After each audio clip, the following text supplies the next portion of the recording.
Bonjour les amis, alors tout d'abord, bonne année, bonne santé à tous et je vous souhaite évidemment le meilleur pour vous et vos familles. Alors aujourd'hui 4 janvier, donc on va parler évidemment de l'enlèvement, enfin je mets ça entre guillemets bien sûr parce que je vais essayer d'expliquer. On va parler de l'enlèvement de Maduro par les forces spéciales américaines. Alors je vous signale qu'il y a plus d'un mois, j'avais fait une vidéo là-dessus. Et j'avais expliqué ce qui se passait entre le Venezuela, les États-Unis et l'environnement un petit peu qui entourait cette relation.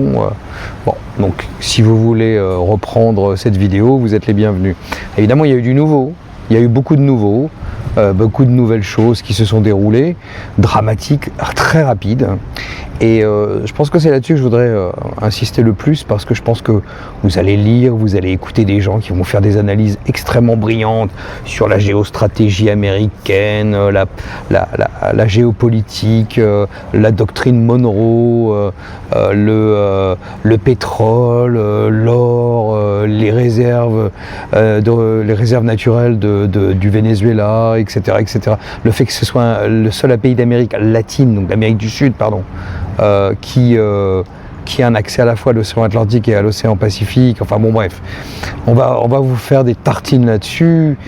Bon, et tout ça c'est très intéressant, bien sûr. Il y a beaucoup d'hypothèses, il y a beaucoup de non-dits. On a très peu d'informations, y compris venant des Américains, il faut le dire. Donc je vais pas être très original là-dessus. Par contre, je vais essayer de regarder un petit peu. Je vais essayer de reculer un petit peu et de prendre un peu une perspective un peu différente. Et je vais vous expliquer pourquoi. Notre ami Trump, il est en train de casser les icônes. D'abord, c'est un iconoclaste. Hein. C'est quelqu'un qui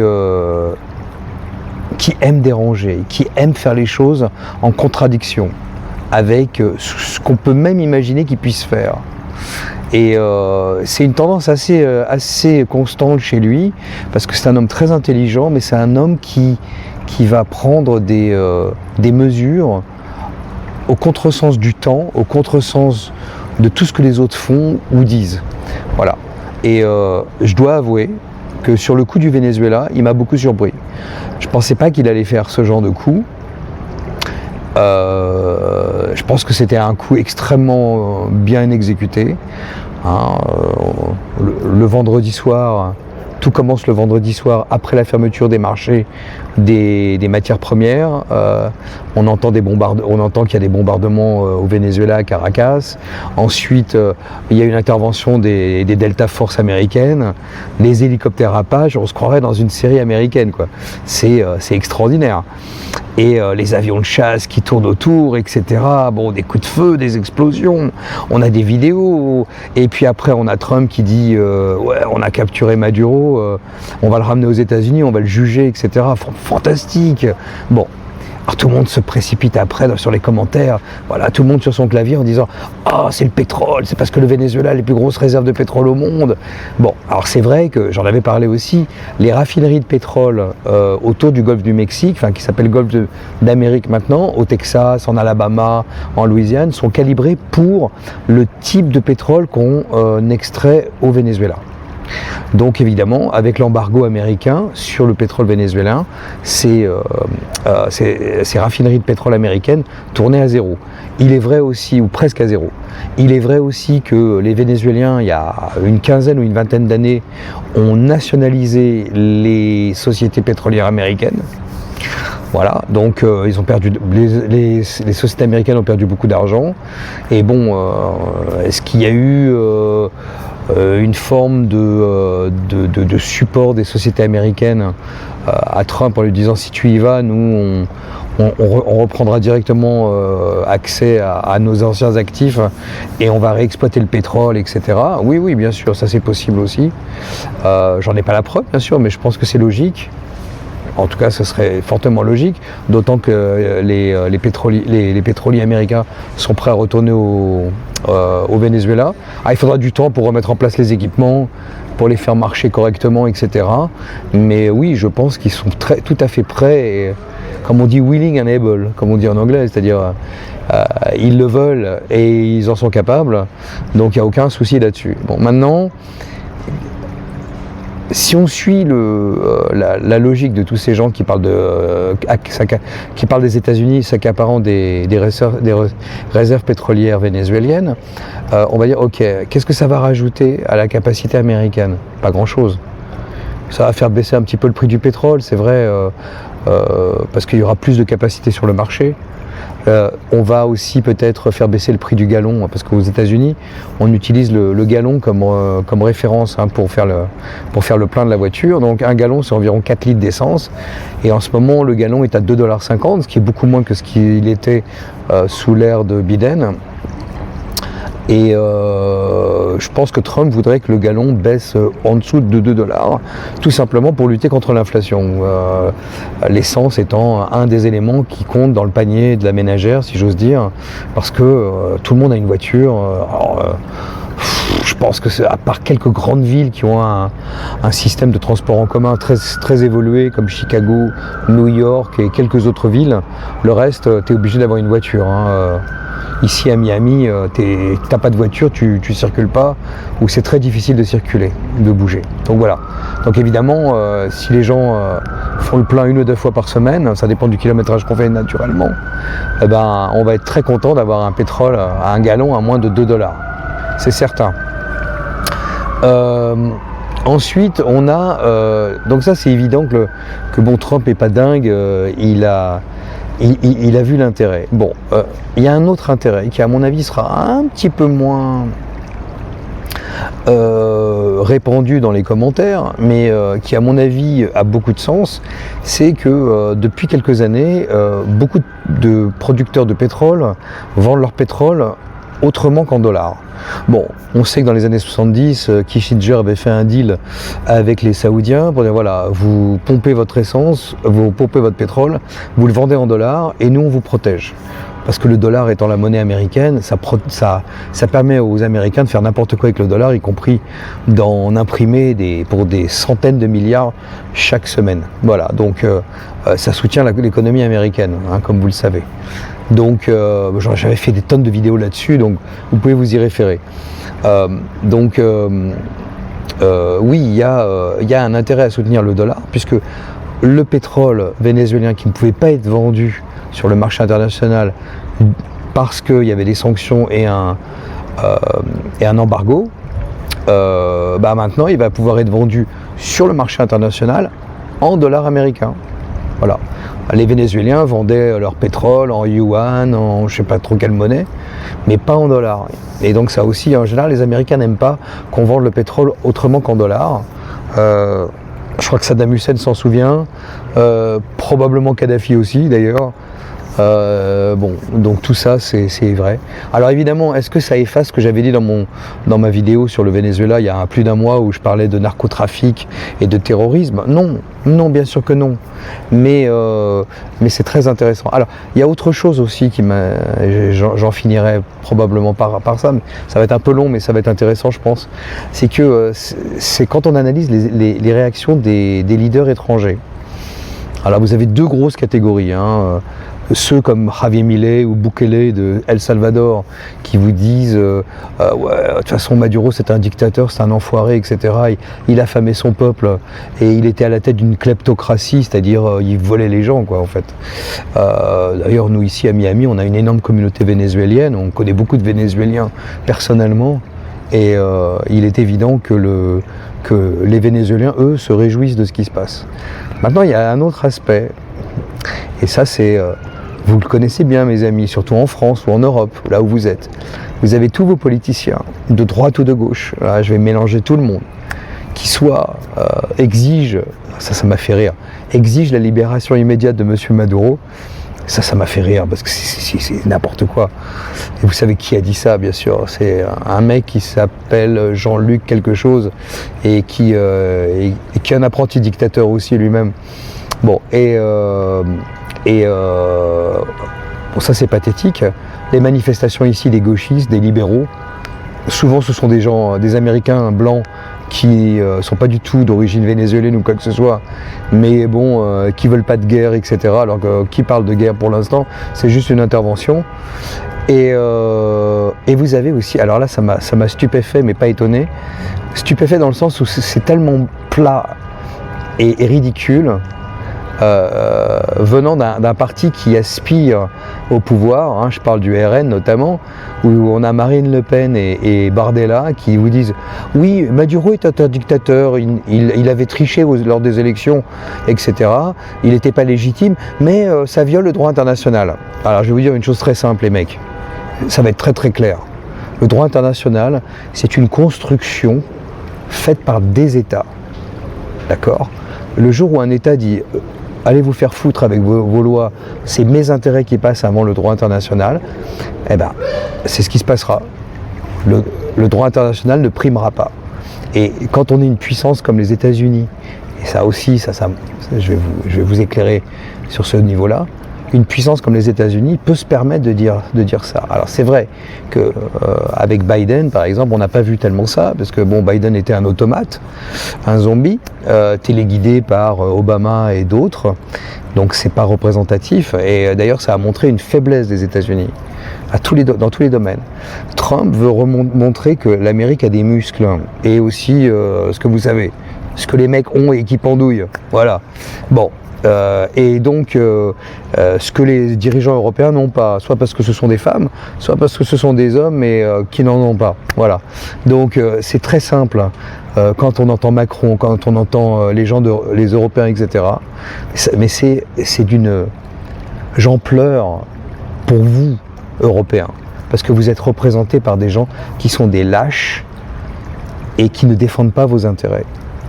Donc, ils sont corrompus. Il y a quelqu'un qui les achète, il y a quelqu'un qui achète leur silence, ou leur passivité, ou leur lâcheté, tout simplement. Donc, moi, à mon petit niveau, c'est ce que je vois. Demain, par exemple, je vais faire une hypothèse, hein, je sais, il y a des gens qui m'écoutent un peu partout, donc ils vont peut-être sauter de leur chaise, mais c'est pas grave. Je dis les choses telles que je les pense. Demain, la France décide, d'en avoir marre avec le terrorisme qui vient d'un certain pays du Maghreb. Bon, peut-être que la France, si elle était dirigée par des gens qui en ont, peut-être qu'elle pourrait faire une petite intervention, récupérer certains actifs pétroliers et gaziers, et on résoudrait beaucoup de problèmes comme ça. De toute façon, vu l'état de la France, c'est le contraire qui va se passer, mais bon, ou qui est en train de se passer. Donc moi je ne fais que regarder les faits. Donc voilà, donc en fait c'est ça que ça révèle. C'est un retour de l'Amérique sur la scène internationale en tant que grande puissance musclée et qui a envie d'intervenir. Alors il est vrai que Trump avait promis de ne pas faire de guerre, mais c'est pas une guerre. Il va pas envoyer 20 000 soldats à Caracas pour assurer la paix. D'ailleurs, c'est ça en fait la prochaine étape. Tout le monde assume que c'est les opposants. Alors il y a une dame charmante qui avait eu le prix Nobel, etc., etc. Ces gens-là n'ont pas de programme, ils n'ont pas la capacité de contrôler les rouages du gouvernement vénézuélien à ce stade. Donc, les Américains, qui sont très pragmatiques, sont en train de négocier avec les gens qui étaient sur place sous Maduro. Parce qu'ils veulent assurer une stabilité. Et parce que c'est logique. Quand on n'a pas affaire à une alternance solide, Trump ne veut pas mettre le chaos au Venezuela. C'est pas du tout le but.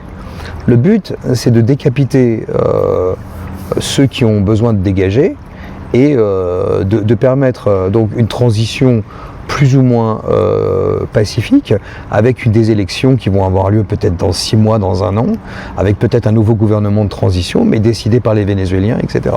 Donc ça c'est on peut mettre en doute la qualité des élections, la tricherie, etc. Mais peu importe. Mais au moins il y aura une forme de transition qui sera beaucoup plus pacifique que ce qui s'est passé en Libye, qui continue à se passer en Libye, en Irak avec la guerre civile, ou en Syrie, etc., etc. Bon, alors c'est vrai que c'est pas les mêmes cadres, c'est pas les mêmes civilisations, c'est pas les mêmes cultures, mais quand même, on peut craindre le pire au Venezuela alors qu'on a besoin d'une grande stabilité. Trump veut remettre la main sur l'empire américain qui est tout l'hémisphère ouest, c'est-à-dire du Canada, le Groenland, d'ailleurs c'est pas pour rien que Trump veut récupérer le Groenland, jusqu'en Amérique latine. Donc Amérique centrale et Amérique latine. Alors, dernière question, pourquoi est-ce que Trump ne fait pas ça au Mexique, par exemple, avec les narcotrafiquants qu'il y a au Mexique, etc. Alors, le Mexique, c'est un problème particulier. D'abord, le Mexique est un gros partenaire économique américain. Il y a beaucoup d'usines qui sont au Mexique. L'Amérique fait beaucoup de commerce avec le Mexique, comme avec le Canada d'ailleurs. Donc, c'est pas le même problème. Le problème des narcos au Mexique, c'est un problème lié à la faiblesse du gouvernement mexicain. Le Mexique n'est pas une dictature au sens vénézuélien du terme avec Maduro, etc. Le Mexique est une démocratie mais très faible, corrompue jusqu'à l'os, comme beaucoup de démocraties d'ailleurs. La corruption existe dans toutes les démocraties. Mais au Mexique, c'est particulièrement important dans certains États. Le Mexique est un État fédéré. Donc, est un État fédéral, pardon, avec des États fédérés. Donc évidemment c'est plus compliqué à gérer et il est possible que certains États soient plus corrompus que d'autres. Enfin bon, c'est une comment je peux dire, c'est une dynamique qui est différente. Les États-Unis ne peuvent pas prendre les mêmes mesures au Mexique, qui est un pays beaucoup plus peuplé, etc., qu'avec le Venezuela. Bon, donc mais oui, logiquement, si le narcotrafic était vraiment une priorité majeure pour Trump, oui, ils auraient dû faire la même chose avec le Mexique, et pourquoi pas avec Cuba, puisque le Cuba aussi fait beaucoup de trafic de drogue, oui. Donc, mais Cuba n'a pas les mêmes ressources, et le Mexique n'a pas les mêmes ressources que le Venezuela. Ouais, je me cache pas derrière mon petit doigt, je sais que c'est les ressources qui intéressent Trump, mais pas seulement. Voilà, donc ce que j'ai expliqué, j'ai essayé d'expliquer ça le plus clairement possible. Alors on va voir les prochains jours comment ça va se dérouler. Dernière anecdote qui m'a fait sourire, deux anecdotes qui m'ont fait sourire. La première, Trump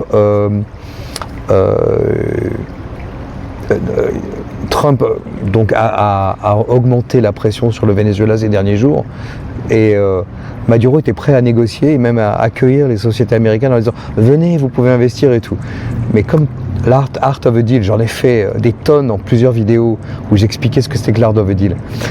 Trump il commence très haut et le mec s'il dit non, il va aller encore plus haut, il va pas baisser, il va aller encore plus haut dans ses demandes. Et le type, même s'il arrive un petit peu à ce niveau-là, Trump va continuer à augmenter en disant c'est tout ou rien. Voilà. Et donc c'est comme ça qu'on négocie dans les affaires internationales. La violence, la force, la menace. Il n'y a que comme ça que ça marche. Voilà. Donc vous pouvez appliquer ça pour n'importe quel pays, dans n'importe quelle circonstance, vous verrez, ça n'est que ça qui marche.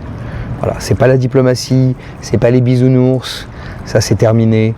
Donc Trump change complètement la donne en matière de relations internationales et c'est peut-être mieux comme ça. Après toute cette hypocrisie autour des organisations internationales qui coûtent une fortune et qui servent à rien, je pense que là maintenant Trump a montré que bon, c'était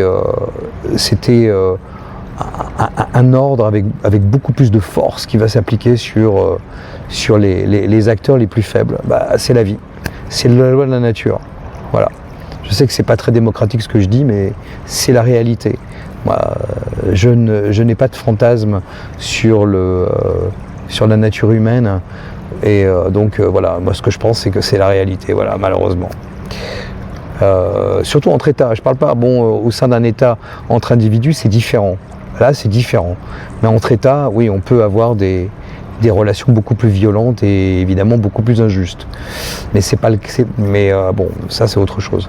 Mais il n'y a pas de démocratie entre États, c'est ça que je veux dire.